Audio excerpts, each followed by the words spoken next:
So before we do that, we need to prepare that data. So I'm going to go back to my QGIS, and here's my grid.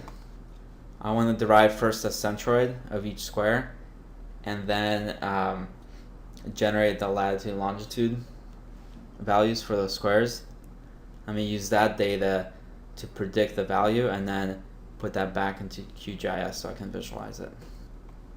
So the first thing I need to do, because I'm looking for latitude and longitude values, I need to make sure that both my workspace and my shapefile are in geographic coordinate system. So if I go down up to project properties, I see here I'm in WGS 84, so that's good. And then if I double click on my shapefile, go to general and see that's also in WGS 84, okay? If any of these are in Mercator, another projected system, you need to change your coordinate reference system and also save as this file in the geographic coordinate reference system, okay? You want to see latitude and longitude numbers down here. That's very important because these are the numbers we want to output as our prediction data. Okay, so once I know I'm in geographic coordinates, I go up to Vector, Geometry Tools, Polygon Centroids, feed in my grid shapefile, and then I'm going to save it as the same name but just attach underscore points. Okay, so this is going to give me the centroid of each grid square. Add result to canvas, click OK. So it's going to work through that and then give me basically those points. So if we go to the attribute table of those points, you can see it's inherited some of the features of the grid geometry, but it doesn't have the latitude longitude. But because we're in geographic coordinates, we can actually generate those latitude and longitude data for all those points. Okay, so I'm going to hit edit for this grid points shapefile. First thing I'm going to do is just delete the data I don't need.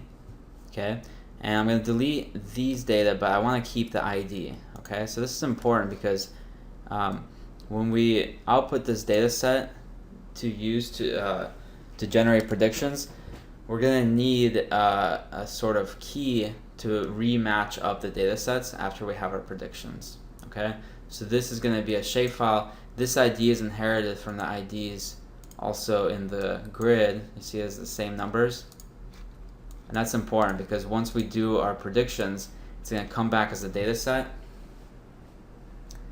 and we're going to need that ID value to match those sets up again or join those two data files to each other.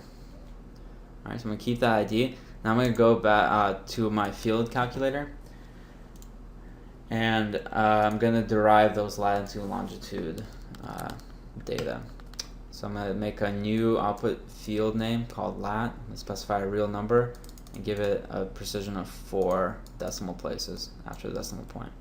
I'm going to go to geometry, and my latitude information is the y parameter in the geometry. Okay, so as long as we're in the geographic coordinate system, y will store my latitude. Click OK. So here are all my latitude numbers for all my points. Do the field calculator again. Create a new variable called longitude, decimal number, and 4 point precision. And then here I'm going to specify x. That's my longitude. Okay, so once I have all that data, I can save the changes. And I'm going to use the simple export plugin again to export that data as a CSV. Okay, and here I'm going to export, I'm going to call it testset.txt. Okay, click save. So once that's done, we can go back to our folder with the data. If we open that up, you can see the data set contains 3 pieces of data, the ID of the point, which we'll use to rejoin to the grid later, and then the latitude, longitude, which will be our actual training features, right? These are the type of features that we use to train our model. We're going to feed these in and get the predicted price for each location.